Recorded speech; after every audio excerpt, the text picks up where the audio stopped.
Hello today, my dear viewer. Back to OctoberCelebrations, where we celebrate the best month of the year in every possible way. Today, we have another forgotten game, specifically another trend topic game that tried to be something more, but once again fell all the way down. Uuhhh.wav. So let's jump right in, shall we?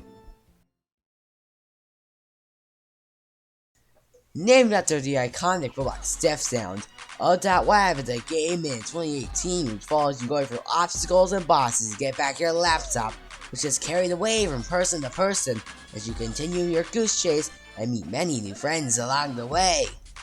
The game uses the still ever popular simplistic old Roblox meme art style, with a bunch of memes that would definitely still be funny and not seen as desperate and dated in a few years plastered everywhere.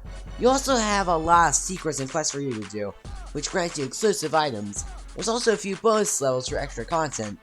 And that, my friends, is about as basic as a rundown as I can give. So let's actually discuss this game's history and see what went wrong, shall we? The game's story starts in the summer of 2018, where it would start off with one chapter. Apparently some bacon idiot stole the laptop, and you had to beat his ass in an easy obby, and do an easy boss battle. Keep in mind, this was before everyone started sucking bacon carrots. The chapter ends with a mysterious figure taking the laptop. Then chapter 2 was released, with some Tix Dominus wearing fool playing the role of a sort of Team Rocket-esque villain, setting up poorly designed obstacles, and with lackeys who are easily swayed. After clearing a pyramid, you will get to his boss, which is just an obby and another easy encounter. After this, there will be another world with some DJ guy taking the laptop. At this point, YouTubers like Kaneko Kim would play the game because, haha, funny dab. This is how I would first discover the game. Somewhere in between this world being finished and the next world being worked on, a Halloween event would be hosted, which gave us some swag items.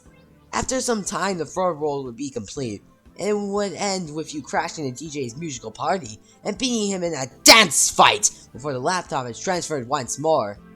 After this, small segments of World 4 would be released, with some convicts trying to escape with your help, you being caught, escaping with the help of a friend of some sorts. Somewhere in between all this, a Christmas event would be released as well, giving us some challenges and cool items, with another minigame being added after some time, letting players get stars through little pieces. Oh yeah, I should probably note, you would get dab coins and dab stars for either collecting them on the ground or beating worlds. It wasn't an amazing system, but hey, it kept you grinding, so there's that. After some more content drops, the villain of Chapter 4 would show himself, and we would have to team up with the Tix Dominus idiot from earlier, and two siblings with one knowing their way around computers, and the other being really fast. Then, at the end, the main villain is revealed, the fucking Despacito spider. Remember when I said this game was dated?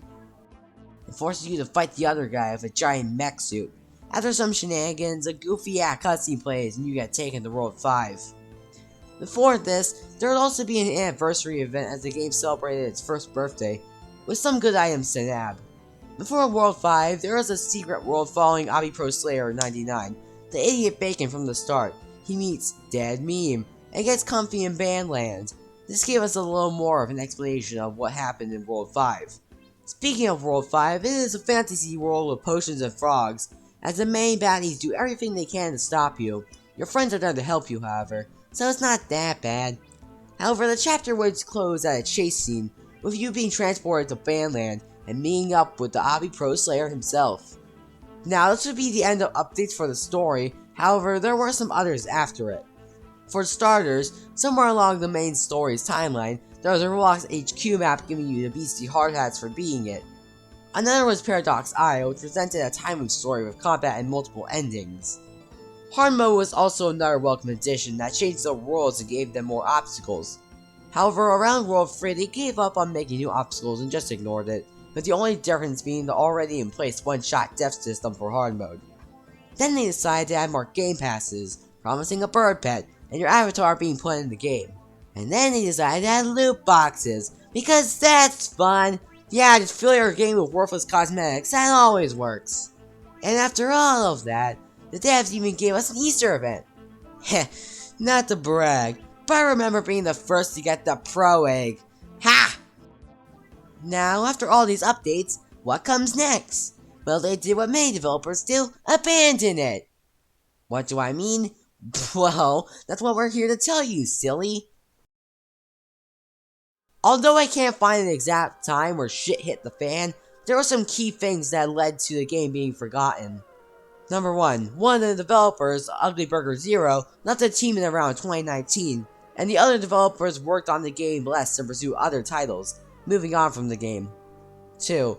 Related to reason number 1, the game's events were just the same events from the years before, as the devs didn't see a reason to make a new event just for their game that was dying.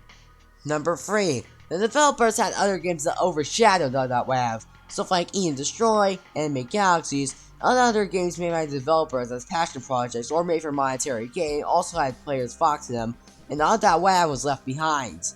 These reasons, and just neglect in general, are why the game faded. It simply just couldn't carry on with so little attention. So, that was my video on what Uuhhh.wav was and why it died. Hope you enjoyed. I also hope the developers are still doing good in life, even if the cracks started to form around the game to me. I still like it a lot, and it brings back some good memories. Well, that's all. Cheers, and come back tomorrow for more OctoberCelebrations.